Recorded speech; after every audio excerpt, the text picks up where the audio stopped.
Hello viewers, আশা করি আপনারা সবাই ভালো আছেন। যাদের রয়েছে চ্যানেল সমস্যা, অনেকেই আমাকে বারবার কমেন্ট করেন যে চ্যানেল আমাদের বেশিরভাগ চ্যানেল আসে না, বা কিছু চ্যানেল আসলেও কিন্তু একটার ভিতর অনেকগুলো চ্যানেল থাকে। এ নিয়েও যদিও আমি আলোচনা করছিলাম, আজকে একটু ভিন্ন রকমের আলোচনা করব, নতুন সমস্যা এবং সহজভাবে। যারা নতুন আছেন বেসিক থেকে, তাদের জন্য আসলে এই ভিডিওটি খুবই উপকার হবে। আশা করি ভিডিওটির সাথেই থাকবেন। তো আমরা অনেকেই জানি যে ভিডিও সেভ না হলে চ্যানেল বক্সটা আমাদের অবশ্যই দেখতে হবে, মেমোরি আইসিটি দেখতে হবে, কারণ মেমোরি আইসির সাথে কিন্তু আমাদের চ্যানেলের সম্পর্ক রয়েছে, এবং সিস্টেম আইসিও আমাদের দেখতে হবে। কিন্তু এগুলো বেশিরভাগ সমস্যা হয় না। যে সমস্যাগুলো হয় সহজ ভাষায় আপনাদেরকে বোঝাবো যারা নতুন আছেন। তো 1 নম্বর থেকে আমরা আলোচনা করব যেগুলো বেশিরভাগ সমস্যা হয়। তো সেগুলো হলো কি,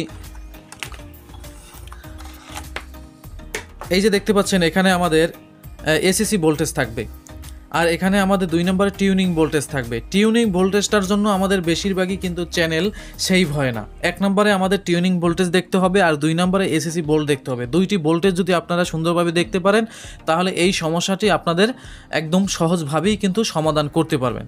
এখন আমাদের এসিসি ভোল্টেজ নিয়ে আমরা আলোচনা করি, যেটা আমাদের চ্যানেল বক্সে 1 নম্বর পিনে। এসিসি ভোল্টেজ, এখানে যদি দেখেন এসিসি ভোল্টেজ আমাদের 5 ভোল্ট বা 4 ভোল্টের নিচে থাকে, 1 ভোল্ট 2 ভোল্ট, এবং যদি ভোল্টেজ আপ ডাউন করে, যদি আমাদের এখানে কোনো ভোল্টেজ না পাই টিউনিং সেকশনে, তাহলে আমাদের বুঝতে হবে যে এখানে টিউনিংয়ের যে বন্ধুরা, এখানে এসিসি ভোল্টেজ যদি আমরা না পাই, তাহলে এসিসি ভোল্টেজের যে আমাদের টার্মিনালটা সেটা আমাদের দেখতে হবে। তাহলে যেখান থেকে আমাদের পার্সের সমস্যা সেটা আমাদের দেখতে হবে। পিন ধরে আপনারা এই যে পিছনের দিকে আসবেন। আর যদি দেখেন ভোল্টেজ আসে কিন্তু ভোল্টেজটি আপ ডাউন, যদি ভোল্টেজ আপ ডাউন থাকে, তাহলে আমাদের বুঝতে হবে এখানে দেখতে পাচ্ছেন এই যে একটি ক্যাপাসিটার আছে প্রত্যেকটা পিনের সাথে। এই যে এসিসি ভোল্টেজ একটি ক্যাপাসিটার আছে, যেটা এইখানে দেখা যায়। এই যে দেখেন ক্যাপাসিটার, এই ক্যাপাসিটার যদি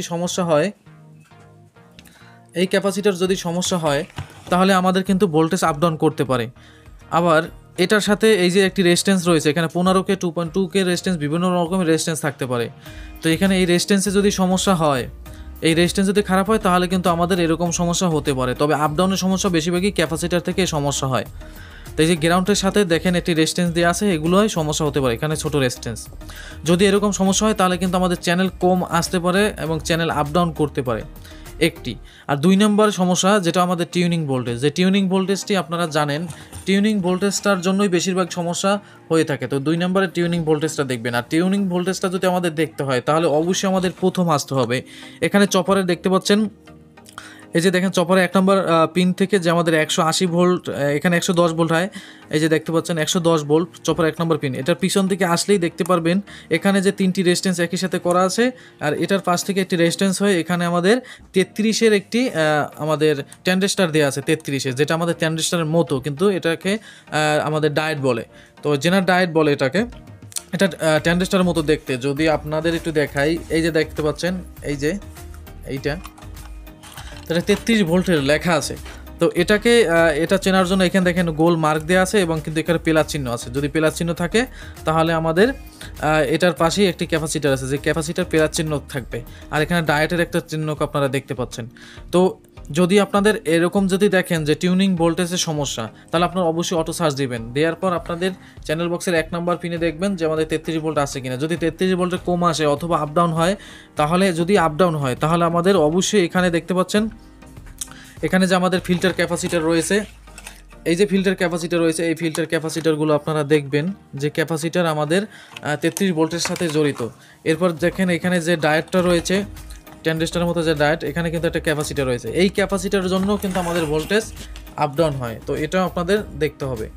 এই যে দেখতে পাচ্ছেন এই ক্যাপাসিটারের জন্য কিন্তু আমাদের ভোল্টেজ আপ ডাউন হয়। যদি এই ক্যাপাসিটার আপনারা অবশ্যই এরকম সমস্যা হলে, চ্যানেলগত সমস্যা হলে আর 33 ভোল্টের সমস্যা হলে, এই ক্যাপাসিটার চেঞ্জ করবেন, আর এখানে ফিল্টার ক্যাপাসিটারটা চেঞ্জ করবেন। আর এখানে আপনারা এই যে টিউনিং ভোল্টেজের যে ক্যাপাসিটার থাকে, আর এখানে এসিসি ভোল্টের ক্যাপাসিটার, এই দুইটি, এখানে দুইটি, আর এখানে 4টি ক্যাপাসিটার, আর দুইটি এখানে রেজিস্ট্যান্স থাকবে। এই 2টি রেজিস্ট্যান্স আপনারা চেঞ্জ করে দিবেন, তাহলে এই সমস্যাটি একদম নিমিষেই আপনারা সহজে সমাধান করতে পারবেন। এই 6টি জিনিস আপনারা চেঞ্জ করবেন, তাহলে অবশ্যই এই সমস্যাটি সমাধান হয়ে যাবে। এরপর এখান থেকে 33 ভোল্টটা ধরলেই এখান দেখবেন 18 পয়েন্ট ট্যান্ডেস্টার দিয়ে আমাদের এখানে রেগুলেটর করা হয়েছে, যেটা আমাদের আস্তে আস্তে ভোল্টেজ বেশি পাই। 18 পয়েন্ট ট্যান্ডেস্টারের জন্য কিন্তু আমাদের চ্যানেলে সমস্যা হতে পারে। তাই অবশ্যই আপনারা ভোল্টেজ এখানে 2 নম্বর পিন থেকে দেখবেন এখানে রেগুলেটর সেকশন আসছে কিনা, এখানে 33 ভোল্ট আসছে কিনা, এখানে আস্তে আস্তে বাড়ে কিনা, এগুলো আপনারা দেখবেন। তো এগুলো দেখলেই মোটামুটি আপনারা চ্যানেলগত যে সমস্যা আছে সবগুলো আপনারা দূর করতে পারবেন। তো ভিডিওটি যদি ভালো লাগে অবশ্যই লাইক কমেন্ট করতে ভুলবেন না। আর এরকম আরও ভিডিও যদি প্রয়োজন হয় অবশ্যই আপনারা মতামত দেবেন কোন ধরনের ভিডিও চান। আর প্রতি শুক্রবার আপনাদের কমেন্টের উত্তর দেওয়ার চেষ্টা করব, তাই বেশি বেশি কমেন্ট করুন আর আপনাদের মতামত দিন। ধন্যবাদ কষ্ট করে ভিডিওটি দেখার জন্য। ভালো থাকবেন। আল্লাহ হাফেজ।